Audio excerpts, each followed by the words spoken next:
Hello and welcome to a Monster Mechanics mini episode where we're going to be talking about the Grabboids from Tremors. So the reason why this is a bonus episode is because it is a failed main episode. Zach and I and a bunch of our friends have a movie night, and sometimes I make that into homework for Monster Mechanics where I make us watch a monster movie. And I did that with Tremors recently, and we came out of it and we're talking about how we would improve the Grabboids. And at least from Tremors 1, I'm not sure that we really can. Well, it's not a good candidate for us. There's not enough meat on the bone, as we usually say. Yeah, that is true.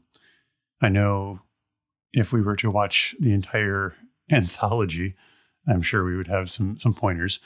We're going to limit this discussion about the Grabboids to just the information revealed in Tremors 1, because neither of us, I think both of us have watched Tremors 2, at least in chunks and bits on basic cable, but neither of us can remember anything about it.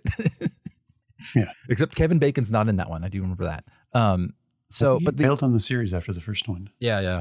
There's one actor in there. He's in it for the long haul. Like, he staked his career on this. Yeah, it's the guy who plays the gun nut. Yeah, that's right. That's immaterial to the conversation we're having today, because what we'd like to do is talk a little bit about why the Grabboids, specifically from Tremors 1, are a really good example of how to set up a movie monster. I think the big thing is that when they set up rules for themselves, those are always either paid off later or they're hard and fast rules for the monster. The monster doesn't just come up with new abilities out of nowhere. And so things like the fact that they are blind is a pretty hard and fast issue. They can sense vibrations, but basically create a scenario where the floor is lava, right? You can't walk on the floor, and that becomes a tool that is both restrictive for the main characters, but also can be used against the Grabboids pretty well the whole time. Like, they never really get themselves around that, and especially they don't get around it by making up some BS new ability. Yeah, there's no now they can see, and we didn't talk about this at all. So, Surprise. They also, just on a practical sense, they get around a lot of having to pay for so much of the movie of the practical effects by just having them underground the whole time, which is really nice. But other than that, they're pretty much a biological creature, and they have their little grabby tentacle hands, and they will pull things down, and they're basically just voracious eaters. But they also, I love that they established very early on when they the very first Grabboid that's killed, it accidentally runs itself into a drainage ditch and blows itself out through a concrete wall, and that's how it dies.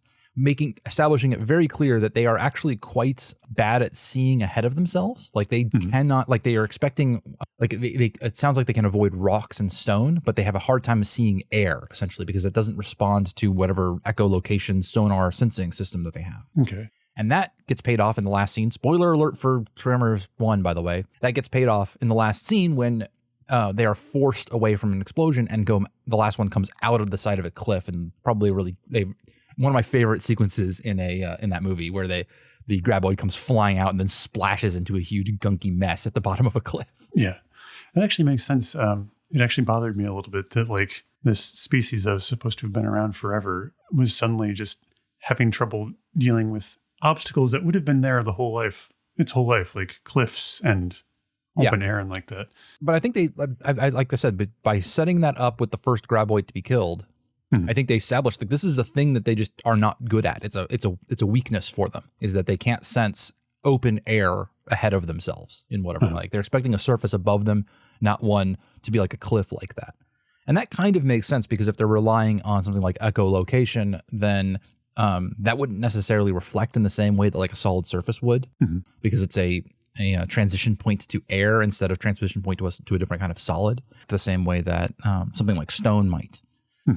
And I think that's a smart way to go. I also like the fact that they, at least in this movie, they're smart. At least the one with, they identify one of them by having a stumpy tentacle, and the having tricks that only work once or twice until implies the creature is learning. And that's smart. That is a good way to make a creature terrifying, instead of just having it come up with some BS reason why you can't do the same thing over and over again. Having them figure it out and work around the problem is really good.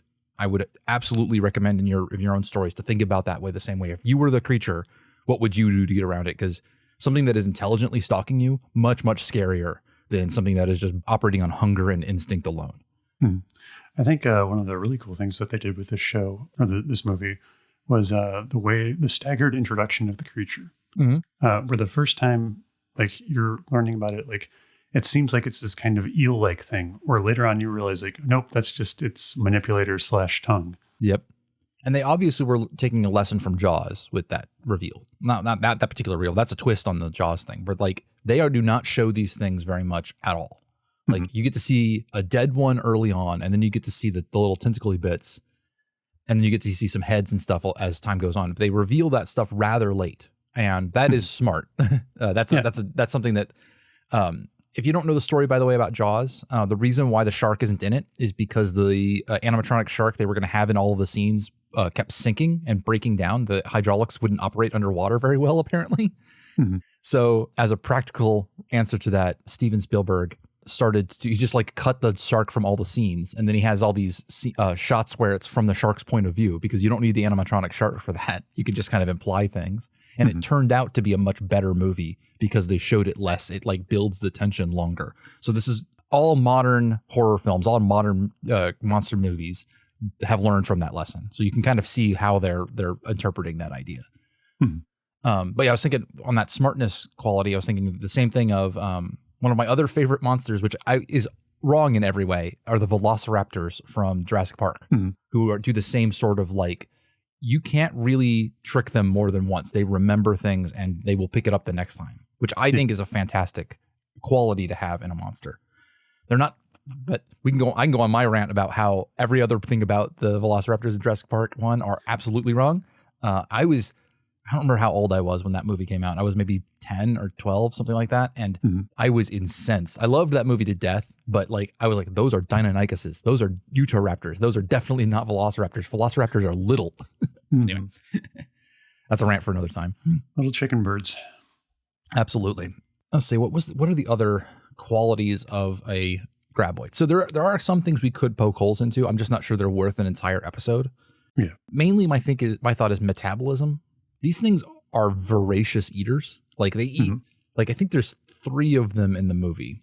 It's been a little while since we watched it, so it may be 4 total. But they eat like 30 people and a bunch of sheep, like an entire and like some. I think they at one point they like chomp on a car and stuff. That is implying that they are taking in a lot of calories.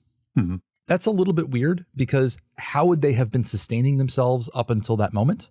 It would have had to have been, I guess, a hibernation type thing. But that wasn't directly addressed in the movie. And that is a kind of a question that was bothering me during. I'm like, well, what do these things do the other 99.9% of the time when they're not eating everything in sight? Yeah. For me, it was like, how has no one noticed these before? Like, with the amount of calories they're intaking, like, they've got to be doing serious damage to the ecosystem. Like, so I think like the dormancy thing kind of makes sense. And they'd have to be dormant for a long time, probably hundreds of years, for it to have escaped, the Western settlements. Maybe it would have been known by, the people, the indigenous people who lived in the area before. Yeah, that would make sense. Naturally, like white people don't listen to the indigenous people. They're like, nah, that's a legend. We don't care about that. So you could get away that way. You could even go really long.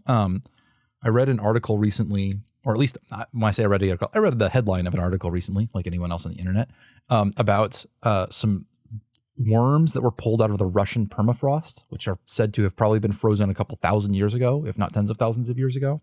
And they thawed them out and actually got response from them. Like they started to move, and like they were alive still. They had just been frozen because that's crazy.